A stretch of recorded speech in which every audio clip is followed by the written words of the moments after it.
Tere tulemast kuulama Pärnumaa podcasti 46. osa. Mina olen Regina Jaakson ja nagu ikka salvestame Pärnu huubis.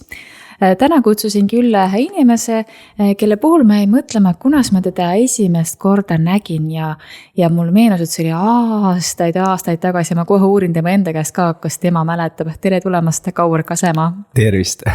Kohe niimoodi intrigeerivalt. Absoluutselt. Kas sa mäletad meie esimest kohtumist? Jään vastuse võlgu, kas sa valgustaksid mind? Valgustan hea meelega, sest see oli minu jaoks hästi selline kihvt hetk. Tol hetkel tegi Marek Sild Paikusel kokandusringi. Ta kutsus mind üheks külaliseks niimoodi, et me tegime seal piparkooke. Ja sina vastutasid seal tol hetkel selle eest, et teha vist mingit otseülekannet või mingit sellist asja. Ja minu mäletamist möödus olid ikka väga-väga noor. See võis jah, kas 15-16 äkki ikka olla?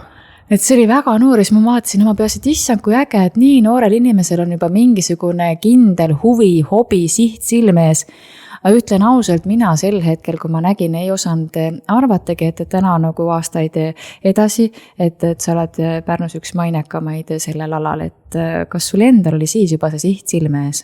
Eks nagu iga noor oli hästi palju erinevaid sihte ja ega ei teadnud, et sellest ikkagi tol ajal väga-väga hobist kasvab nagu ikkagi täiskohaga töö.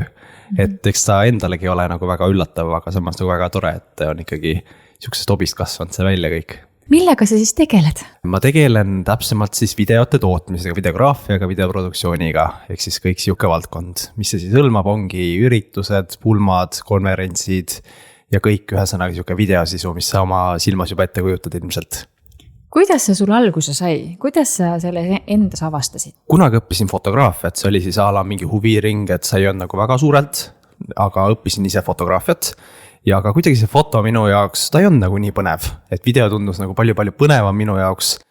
Ja samamoodi praegu, et ega ma seda fototööd nagu väga ei võta, et see video minu jaoks endiselt nagu nii põnev, kõik just liikuvused, kõik kaamera töö, et see ongi minu jaoks nagu oli hästi põnev ja sealt kuidagi siis see asi edenes edasi. Ja siis ma hakkasin tegelema kooli meediaga, ehk siis kooli meediaringis sai hakatud kätt proovima. Ja sealt see juba edasi arenes esimesed soovitused, esimesed väiksemad kliendid ja sealt ta kuidagi edasi kasvas. Mis on ühe hea video A ja B, et see tuleks hea video?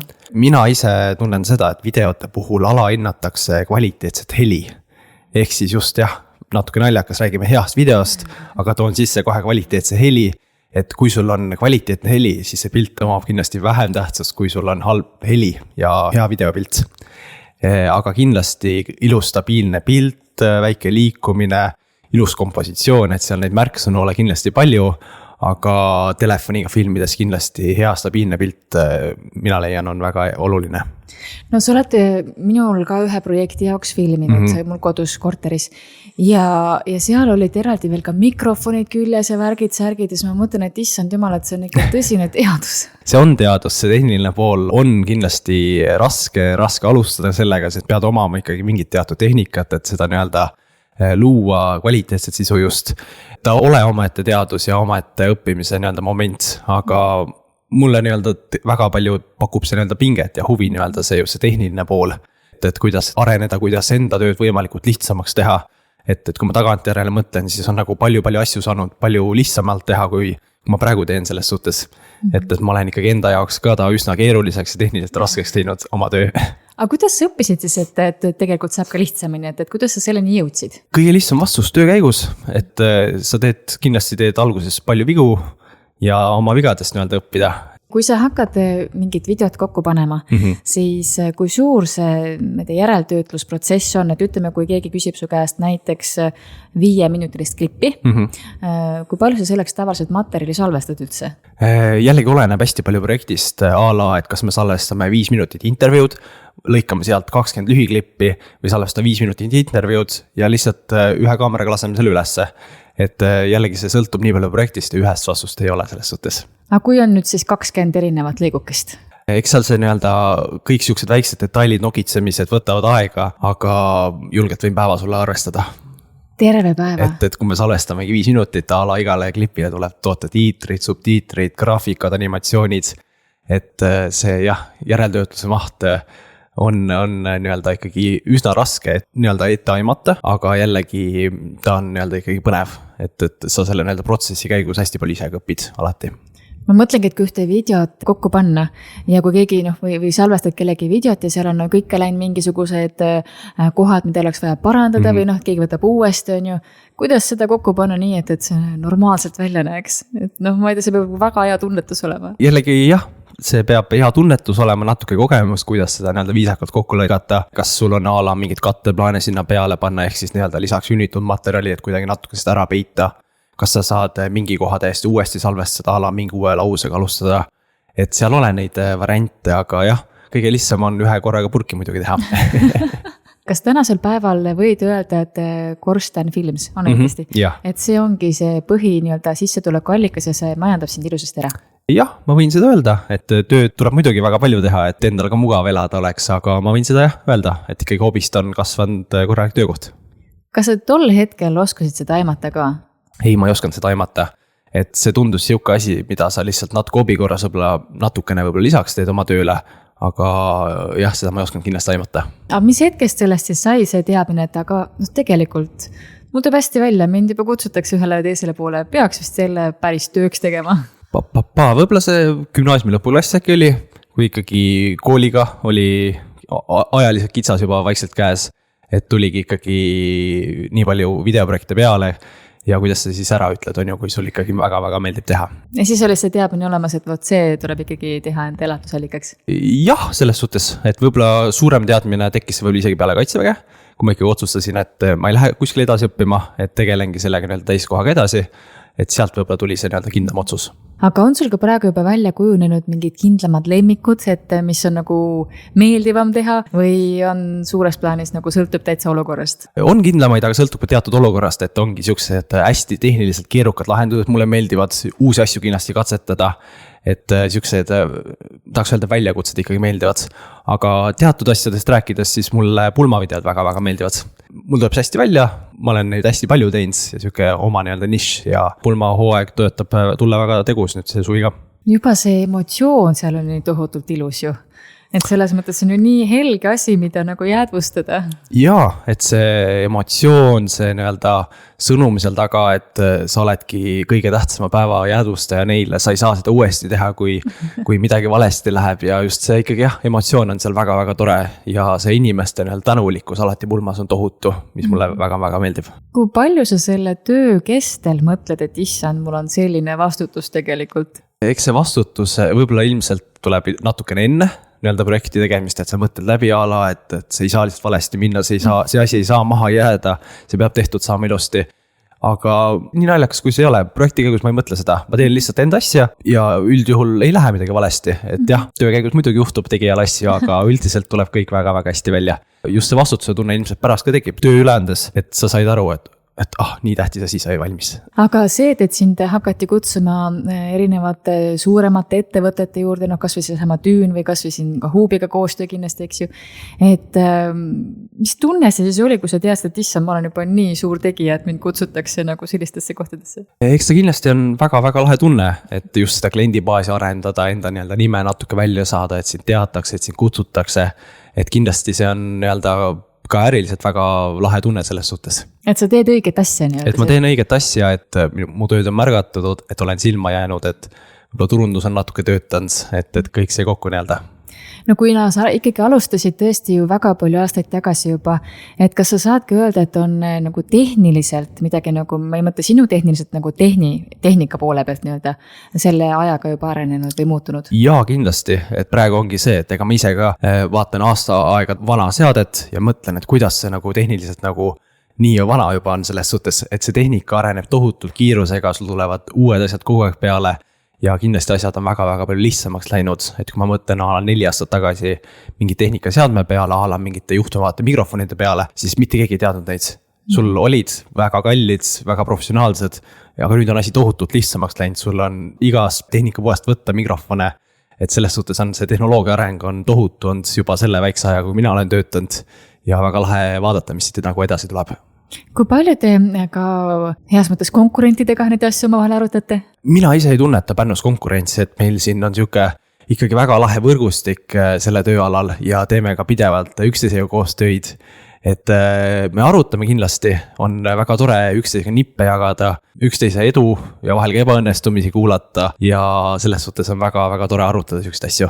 Mulle nii tohutult meeldis, mis ütlesid mitte konkurendid, vaid koostöövõrgustik. See võtab nii palju selle fookuse teise kohta. Jaa, kindlasti, et eks konkurents ole edasi viiv jõud, nagu öeldakse, aga koostöö ka kindlasti viib väga-väga palju edasi ja annab sul uusi võimalusi.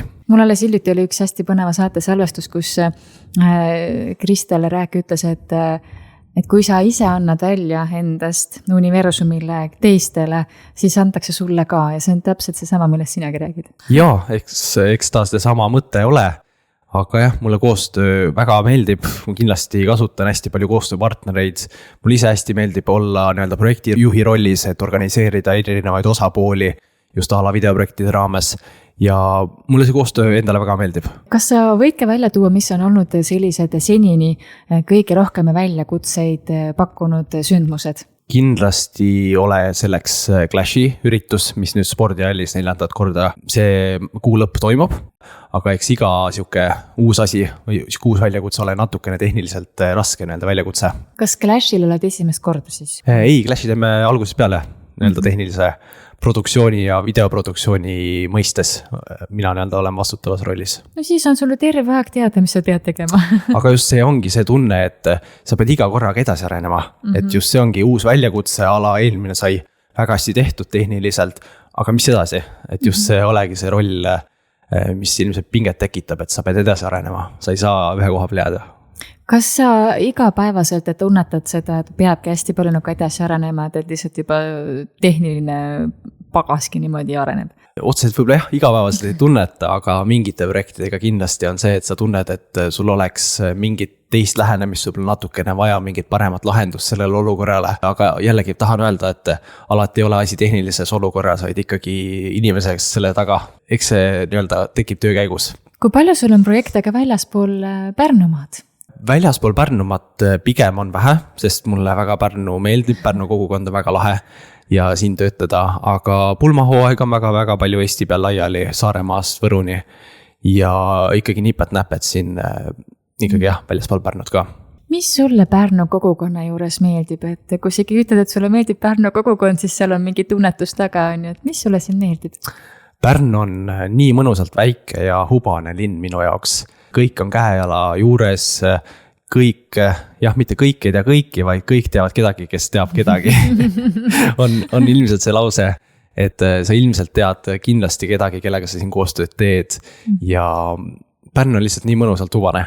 Ma arvan, et mul on veel väga palju asju, mida ma sinust ei tea ja võib-olla mõnel kuulajal ka on ju, et jaga siis natukene veel, et lisaks siis videoproduktsioonile on ju, siis podcastid, mis sul veel niimoodi siis tegemisel on?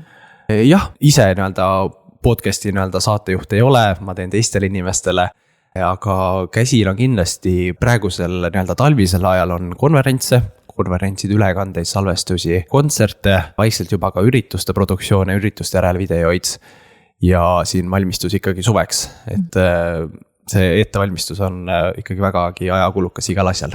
Hakkame siis järgi mööda minema. Nii, mis see tähendab, et sa aitad teistel podcasti teha? Pakun salvestuse poolt, et on selleks ruumid, on selleks tehniline lahendus, kokkulõikamine, et siuke valmis podcasti pakett, et inimene tuleb, saab salvestada, teha ja keskenduda sisule, mis on tema jaoks oluline.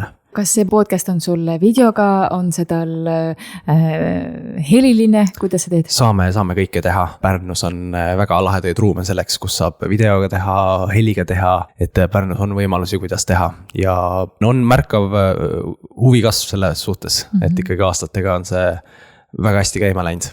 Mulle tundub ka, et see podcasti maailm on kuidagi väga selliseks hoogustunud, et kuidagi räägitakse, et igal pool on omad podcastid. Jah, selles suhtes, aga jällegi vastupidi, et räägitakse, et inimesed tarbivad videopilti, ei loe rohkem, kuidagi räägitakse seda, aga samas on näha, et see podcast on väga-väga hästi käima läinud kõigil ja ikkagi kuulatakse. Minu käest on ka küsitud, et võiks olla ikkagi videofilmiga podcast ja teinekord, kui ma töötlen helilist, siis ma töötlen seda ikka paar tundi.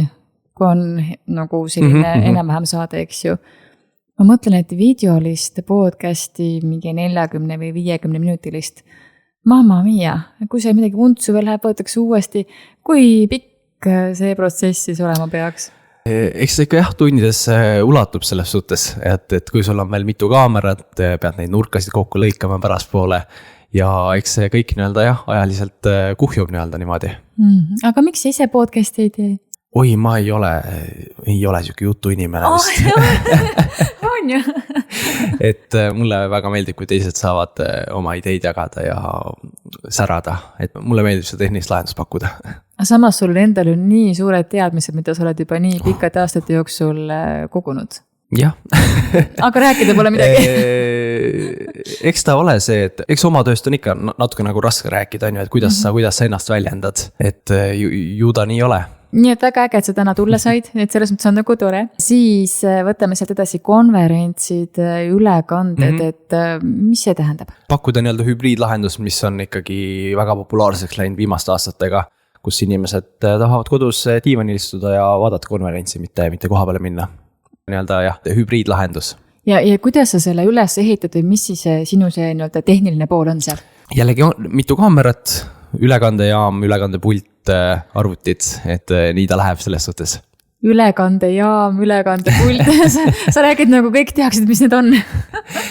Jah, jällegi olegi see, et oma valdkonnast on natuke laiemalt raske rääkida, et juba spetsiifiliseks kisub asi kohe.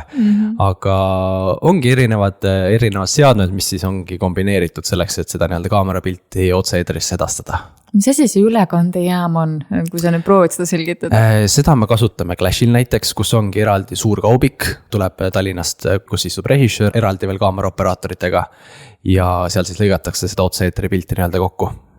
Issand jumal.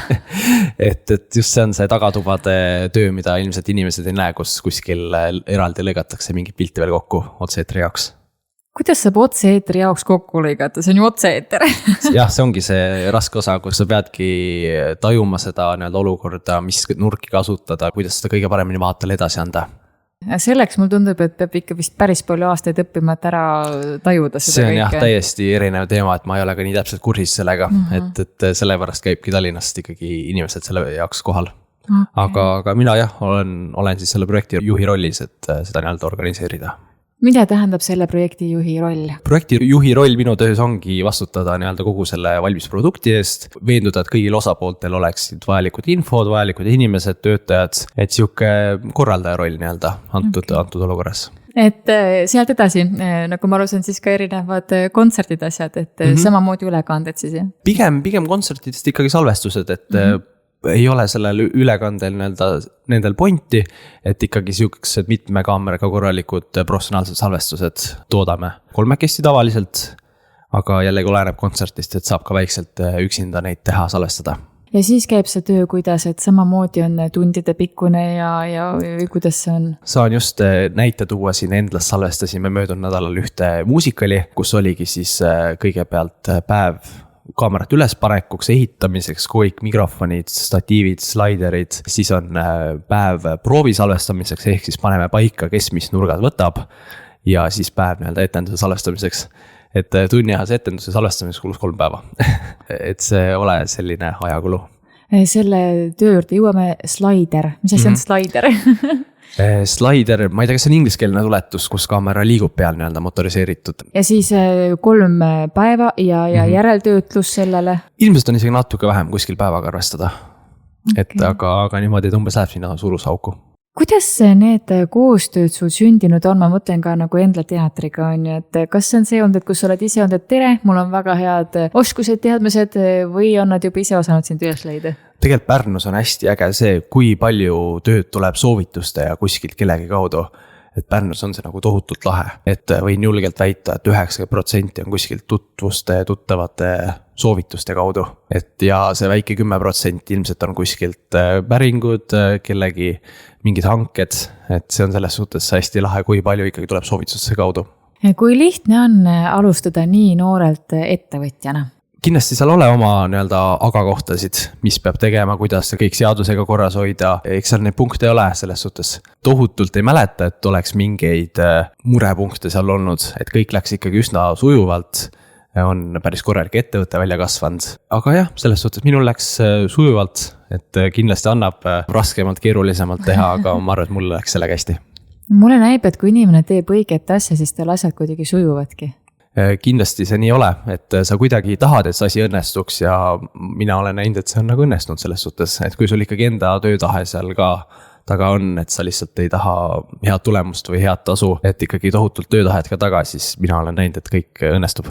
Mis on see, mis sind motiveerib tegema seda tööd? Kas tõesti siis see, et sulle nii tohutult meeldib see või mis on see peamine motivatsioon? Ma arvan, et need ongi need uued kogemused, et uued väljakutsed, uued tehnilised lahendused, uued kliendid, uued kogemused, et ma arvan, et see on see märksõna. Kas on mõni asi ka selline, kus sa juba tead aastast aastasse, et lisaks Clashile ma mõtlen, et suure tõenäosusega nad küsivad ka sel aastal minu käest abi nii-öelda? Neid asju ole kindlasti selles suhtes, et otseselt sulle konkreetselt siin ei oska välja tuua, aga kindlasti mingid koostööpartnerid, näiteks Pärnu Arenduskeskus, kellele me teeme nii-öelda maakonda tutvustavaid videosid, et on sellised hästi meeldivaid koostöid kindlasti, mida aastasse saab teha. Kas sul on ka mõni selline, ma ei tea, unistus või soov midagi kindlasti veel videosse nii-öelda saada, mingit üritust või mingisugust nähtust või mis iganes, et kas sa mõtled selle peale ka vahetavahel? See on hea küsimus selles suhtes, et mulle kindlasti on mingeid unistusi, aga hetkel on ilmselt mõni äge välismaapulm mõttes, mida kindlasti teha tahaks. Olen ühtle rootslaste pulma kunagi teinud, mis oli väga äge. Jah, võib-olla need unistused ikkagi pulma nii-öelda hooaega seonduvad. Kui sa nüüd räägid siin rootslaste pulmast, siis räägi, mis see tähendab. Mina nagu ei tea, mul pole seda kogemust, on ju, et sul on võimalik võrrelda, eks ju. Et kui sa võrdled ja siis kuidas see keeleliselt oli inglise keeles? Keeleliselt oli inglise keeles, et see oligi jällegi omaette väljakutse. Kui sa teedki natukene ikkagi traditsioonilist Eesti pulma võrreldes, siis sellise nii-öelda ebatraditsioonilise või meie jaoks ebatraditsioonilise Rootsi pulmaga. Et see oli ikkagi omaette väljakutse, kuidas see kõik nii-öelda panna nii-öelda sellisesse ilusasse visuaalsesse keelde. Et kõik see sisu oli rootsi keeles seal, et siis Google Translate'iga seal samal ajal tõlkisid, mõtlesid, et kas see on nagu see sama sõna, mis ta ütleb. Et see oli siuke omaette väljakutse, aga mulle meeldis see selles suhtes. Kuidas nad sinuni jõudsid? Jällegi kuskilt tutvuste kaudu, keegi kuskilt küsis, keegi soovitas, et see ongi nii lahe, et tuli siuke asi kuidagi tutvuste kaudu. Aga kas nemad tegid pulma siis Eestis? Nad tegid pulma Eestis, tulid kogu seltskonnaga Rootsist siia ja tegid siin pulma. Aga need kombestikud, kui palju sul on võimalik enda töö ajal nagu vaadata, et okei, see on hoopis teistmoodi kui meil? Eks see analüüsimine ole natukene pärastine, et ikkagi proovin hetkes püsida, mitte nii väga mõtetes rändam minna, mõelda nende sisu peale, et ikkagi keskenduda oma tööle pulmas. Aga kui sa pärast vaatasid, et kas sa nagu märkasid, et meil on mingisugused väga suured erinevused? Eks Eesti pulm ole siuke nii-öelda hästi ikkagi tore asi, et seal on omad kombed, näiteks Kihnu pulm on hästi vägev asi, kus ma olen mitu korda käinud, et täiesti teistsugune minu jaoks. Iga pulm on täiesti erinev, et jah, seal on mingid kombed, mingid tantsud, kõik on nagu enam-vähem nii-öelda sarnane, aga tohutult erinev. Ja kui võrrelda nüüd seda sama Rootsit, siis sama moodi, jah, inimesed on teised, siuke kultuuri erinevus kindlasti sa tunned kohe. Just see võib-olla, ma tahaks öelda, et avatus, aga kuidagi see suhtumine sinusse, et sa oled ikkagi siuke nagu kätel kantud tunne juba. Ja. Eestlane vist tõesti on rohkem nagu see, et issand jälle filmib. Ja, jälle ta on siin kaameraga, et siit külje alt ei tohi filmida, teeme teise külje alt. Kuidas sa siis toime tuled? Eks naeratus näole ja lähme edasi, et mis seal ikka, et minu päevas ei riku. Aga tõesti eestlane on natukene kinnisem ka me fotode puhul. Me nagu ei ole justkui harjunud sellega, et neid pildistatakse üleliia palju ja siis on kuidagi ei osata ennast nagu näha ja võib-olla endaga nagu rahus olla või? Ja, kui ma mõtlen enda peale ka, ise ka tohutult kaamerat ei kipu ja kuidagi nagu loomulikult seal ees ei tunne, kuigi igapäevaselt kaamera taga nagu oleksin, siis võiks ju nagu mõelda, et ennast on ka tohutult lihtne filmida, pildistada. Aga jah, ikkagi jällegi täiesti oleneb inimesest, mõned tunnevad tohutult hästi ennast kaamera ees ja mõned on väga-väga kinnised. Räägid inimesega enne intervjuud, väga ilusti jutt jookseb kaamera käima, mitte ühtegi sõna ei tule suust ilusti välja. Et see on nagu jah, kuidagi siuke paradoks nii-öelda. see on kuidagi mingi hirm, mingi vale häbi, issand, mis must arvatakse, kui ma eksin. Jaa, kindlasti seda. Et aga eks seal jah, ilmselt olegi jah, kogemused, aga kindlasti, kuidas sa ennast kaameras tunned, kuidas sa väljendad. Aga jah, nagu sa mainisid, see ilmselt on see hirmus ka see üks point. Oled ikka teadlik, et täna me siin ka teeme ühe video ja pildi sinust, ma mõtlen. Jah, ma vahetasin särki juba hommikul, mõtlesin, et sellega ei tohi tulla. Okei, et ühesõnaga olete valmistunud selleks, et pead täna kaamera ees olema. Jah. Aga kui keegi ongi nagu, kuidagi nagu hästi nagu, ei tunne mugavalt ennast kaamerast, aga sa tead, et sul on vaja see nagu ära teha, on ju. Kuidas sa siis seda inimest nagu, ma ei tea, lahti mudid piltlikult öeldes või? Ise ma olen tundnud kindlasti, et natuke eelnev rääkimine on alati hästi mõjunud. Et sa räägid, mis sa teed, sa räägid, mille jaoks sa teed, sa räägid, mis see tulemus on. Et natukene rahustad maha, et see ei lähe ETV-sse, see läheb kuskile ala kellegi reklaamvideosse, kuskile tutvustusse. Ja kui sa tunned, et inimene on täiesti kinni, siis sa proovidki lihtsalt mingid natuke soojendusküsimusi, et kui sul on mingid küsimused ette antud, mis sa pead sooritama temaga, et natukene kuidagi soojendada, natuke ennast tutvustada, et siukseid nurgaga natuke läheneda nurga alt. Aga kas on alati toiminud või on kellegiga päris nii ka olnud, et siit ei tule mitte midagi? Või oled saanud kõik rääkima heas mõttes? Kindlasti on olnud siukseid, keda üldse rääkima ei saa, siis lõikatigi pärast seal sõnakaupa lauseid kokku. Aga et see on üks siuke eripära, et kui ei saa rääkima, siis ei saa. Et aga ikkagi tulemus oleme kätte saanud.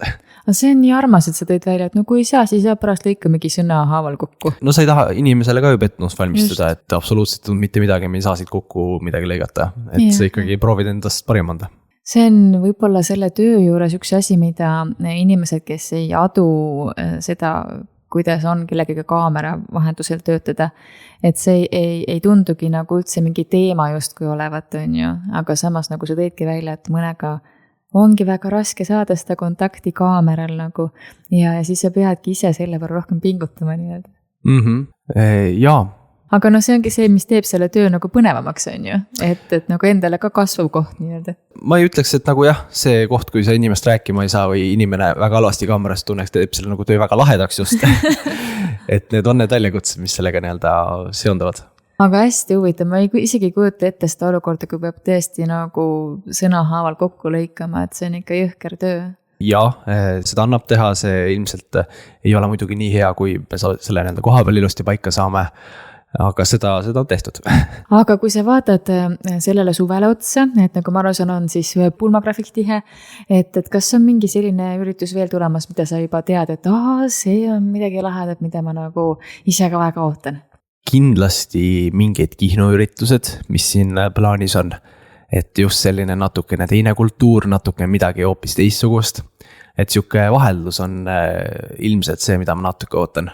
Kuidas sa tunned, kas sa vahepeal nagu ohtu ei taju, et selles mõttes ohtu, et kui sa kõik selle osa siin väga hästi ära teed, kas sa ei karda, et sa sellest nagu välja kasvad ühel hetkel, et see enam ei paku pinget? Just olegi see point, et ikka proovid ennast analüüsida, et kuidas oleks saanud seda paremini teha, kuidas oleks saanud loomingulisemalt läheneda asjale. Et just see eneseanalüüs on, ma arvan, et selle töö puhul hästi oluline, et sa ikkagi pead edasi arenema.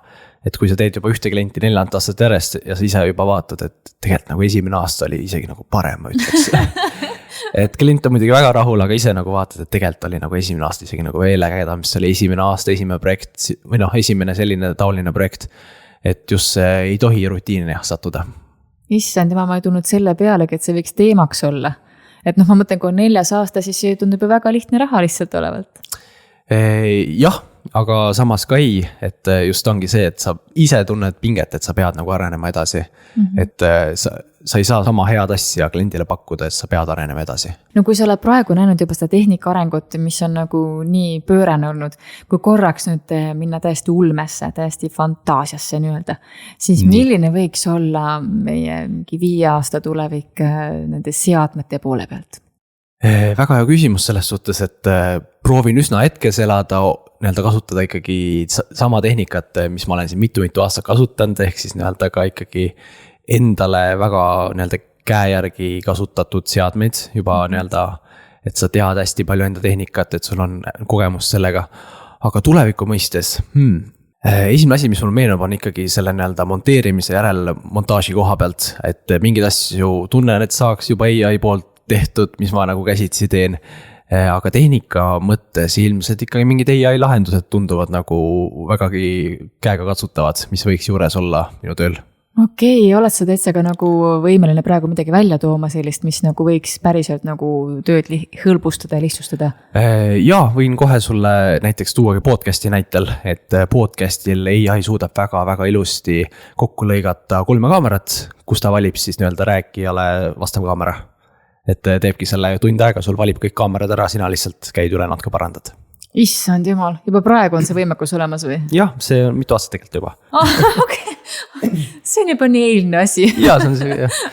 Aga jah, siukseid asju, mida avastada, mis sinu tööd lihtsamaks teevad, on nagu väga äge. Et ala mingid heliefektid, mingid heliisolaatorid, mis sul kõik taustamüra täiesti nulli tõmbab, et ja kindlasti subtiitrite tegemisel on AI väga palju abiks. Ma olen kuulnud, et on erinevad programmid, ma pole veel ise ühelegi pihta saanud, aga need pidid väga head olema. Jah, eesti keeles on siuke 50-50, et ta pead ikkagi kindlasti käsitsi kõik üle käima veel, aga ta on abiks. Kui sa vaatad siin aprillikuul otsa, teadupoolest on meie saade siin märtsikuu lõpus, et siis kui sa vaatad aprillikuul otsa, mis sul seal ees ootamas on, kui paljud siin nagu lõpetamised ja sellist asja puudutavad? Otseselt väga palju ei puuduta, et ikkagi oma nii-öelda töögraafiku järgi, aga eks nipet-näpet. Nüüd on tegelikult on mul Kevadtorm tulemas Kaitseväe õppusele minema, seda ma tean, aga ikkagi mingeid juba suviseid sündmusi ja välisõhu asju, mis on väga äge, et on siin toas küll mitu kuud saadud juba tehtud, et vahepeal on tore vahelduseks midagi väljas teha. Kas sa praegu juba tead ka, kui palju sul neid pulmi võiks tulla sel suvel? See suvi on 12 pulma kirjas.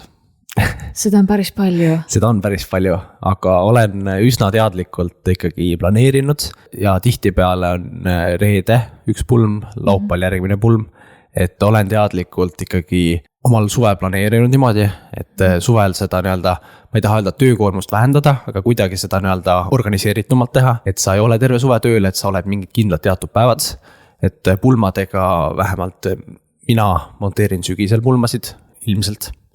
Et saadki suvel filmida, ei pea arvutis istuma, saad suve nautida natukene ja oma tööd nii-öelda niimoodi planeerida.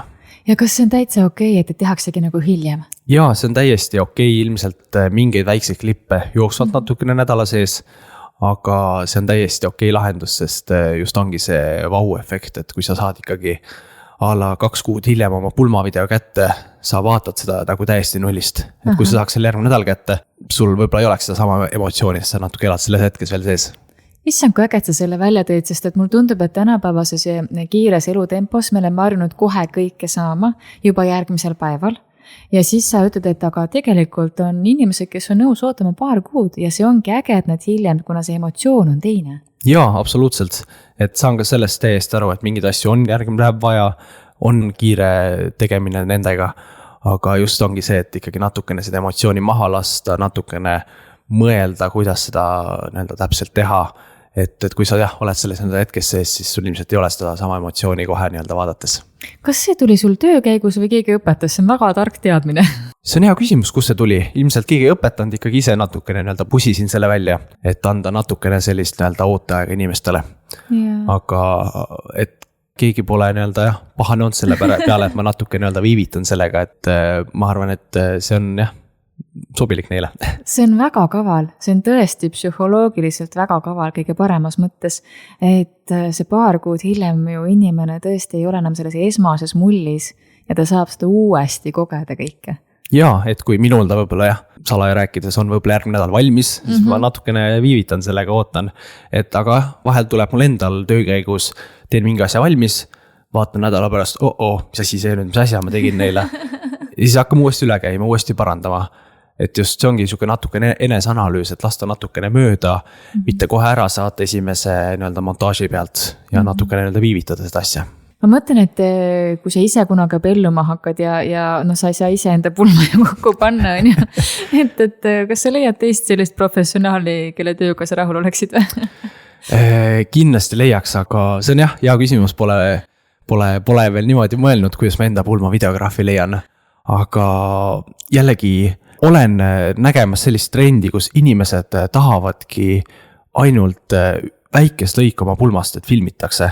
Et nad tahavadki seda nii-öelda emotsioonis elada, nad ei taha, et see mitte halvaga, et inimene on see terve päev koha peal, et nad tahavadki ainult seda väikest lõiku ala tseremoonia osa lihtsalt endale mälestuseks. Et samas see on nagu äge, ma saan sellest täiesti aru, see ongi lahe, et neil ongi kõik nii-öelda emotsioonid on koha peal läbi elatud. Aga jah, see on nagu siuke väga huvitav nii-öelda lähenemine pulmavideole minu meelest. See on huvitav lähenemine, samas mina, kes ma olen nüüdseks maikuuks abielus olnud 18 aastat, siis mul on küll hea, et mul on meenutused, sest et see koha peal hetkes läbielamine on äge, aga see ununeb ära. Absoluutselt. Et just tohutult ise nagu hindan enda tööd. Et see on hästi vajalik, ma tunnen seda, et kui sa sirvid enda pulmafotosid, ma arvan, et sa ei saa seda emotsiooni sealt. Et kui sul, ma ei tea, kas sul on mingi pulmavideo, midagi natukene. Meil vist on mingid videod küll. Ja, aga just see emotsioon, mis sa sealt saad, et see on hoopis teine. Jaa, et selles osas jah, ma mõistan ka neid, kes nagu väikese osa jäädvustavad, aga ütleme tuleviku perspektiivis mul tundub, et isegi kui täna homme nagu ei tundu see äge mõte, siis 10-20 aastat möödas, et siis on ikkagi hoopis teine väärtus sellel. Jaa, absoluutselt, aga just ongi see, et kas sa suudad seda nii-öelda investeeringut ka nii-öelda endale tol hetkes põhjendada, kui pulmad ongi tohutult kallid üritused nii-öelda. Oota, kui sul on 12 pulma, sul on veel ilmselt ju muid üritusi ka. Mitte nii palju kindlasti, mis ma olen võtnud, aga ikkagi jah, fookuse tahaks hoida pulmahu ajal, et mulle endale eelmine suvi oli väga raske, kus ma tegin ala 8 pulma äkki oli, aga tohutult muud tööd lisaks veel, et tundsin, et absoluutselt ei olnud seda nagu suve. Kuule, aga kui on pulmade ajal kehva ilm, kuidas sa selle olukorra lahendad? Kui ma hakkan mõtlema, siis eelmine aasta oligi vist ainult üks pulm siukse natukene nii-öelda sabinaga, aga kuidagi see inimeste emotsioon nagu kandub sellest ilmast üle, et ega keegi nagu tohutult seda ilma tähele ei pane, et kõik teevad ikka enda asja natuke edasi. Et oli jah, võib-olla oli tuul ja võib-olla oli natuke külmem, aga kõigil on see emotsioon ikkagi nii laes. Jaa, et see tunne on ikkagi sellel päeval ülev, et siis see ilm on nagu on ja võib-olla võetaksegi nii, et väga äge, et ongi sabinaga. Aga ma mõtlen, et selle jäädvustamisel, et pärast on ikkagi, kui sa ju töötled pulmavideot, mis on nagu päikeseline või kui sa töötled nagu hallis hombust, seal on nii suur vahe, ei ole. Kindlasti on, aga see ongi siis nii-öelda minu töö eripära, et sa peadki kuidagi selle nii-öelda parima sealt kätte saama. Seda ma mõtlengi, kus sa saad selle parima sealt. Jällegi pead natukene nii-öelda seda hetkes elama, vaatama, kuidas sa saad selle parima kätte saada, aga kindlasti saab selle parima kätte sealt. No loodame, et sel suvel, mis on tulemas, kõik pulmad, mis sa teed, need 12 tükki on ilm väga ilus, et oleks väga lihtne. Me loodame, et 3 kuud on ilusat ilma. Alustame nii suurelt juba siis. No hästi, lepime kokku, et tuleb ilus suvi. Aga mul tundub, et sellega võtame kokku, kui keegi tahab sinu töödega tutvuda, kus sul need üleval on hetkel? Ettevõttel veebileht korstenfilms.ee, Instagramis ja Facebookis või siis julgelt mulle kirjutada, tutvustada oma projekti ja leian sulle mingi hea näidise, mis olen ala samasugust teinud. Ja väga äge, aga siis saate lõpetuseks, ühesõnaga tuleb meil 3 kuud, vähemalt 3 kuud ilusat suveilma. Jah.